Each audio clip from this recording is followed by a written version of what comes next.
ഞാനിപ്പോൾ ഒന്ന് വീഡിയോ ഇടയില്ല. കാരണം എന്താ വെച്ചാൽ ഒരു പ്രശ്നമുണ്ട്. പ്രശ്നം ഞാൻ പറയാനില്ല, ഒരു പ്രശ്നമുണ്ട്.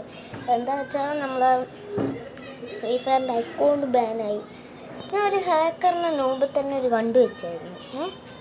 പിന്നെ ആ ഹാക്കർ എൻ്റെ അതൊക്കെ ഞാൻ അവരോട് ഗിഫ്റ്റ് ചെയ്തുകൊണ്ട് ചോദിച്ചു. അന്ന് എനിക്ക് 3 ലക്ഷം ഡയമണ്ട്സ് തന്നു. ഞാൻ ഓക്കെ അതെല്ലാം എൻ്റെ കയ്യിലുണ്ടായതാണ്, 3 ലക്ഷത്തിൽ കൂടുതലുണ്ടായതാണല്ലോ. എന്ന് ഞാൻ പറഞ്ഞാൽ ഓക്കെ താങ്ക് യു എന്നൊക്കെ പറഞ്ഞ് പിന്നെ പോയപ്പോൾ പിന്നെ ഞാൻ എന്തെല്ലോ കുറേ ഞെക്കുന്നുണ്ട്. ഞങ്ങൊന്നുമില്ല. വന്ന് എനിക്ക് ആ 3 ലക്ഷം ഇല്ല ഗൈസ്, അതിൻ്റെ ഇപ്പുറത്ത് മൈനസ് ഇട്ടിട്ട് കാണിക്കുന്നു. അതിൻ്റെ അർത്ഥം മനസ്സിലായി, ആ കാര്യമാണെന്ന് എനിക്ക് മനസ്സിലായി. അതുമാത്രമല്ല ഒരു പ്രശ്നവും കൂടിയുണ്ട് ഗൈസ്.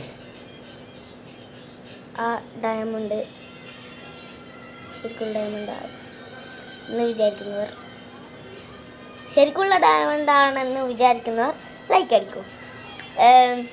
ശരിക്കും അല്ലാത്ത ഡയമണ്ടാണെന്ന് വിചാരിക്കുന്നവർ സബ് അടിക്കൂ. ആടുജീവിതം കണ്ടവർ ഷെയർ അടിക്കൂ, കമൻറ്റും അടിക്കൂ.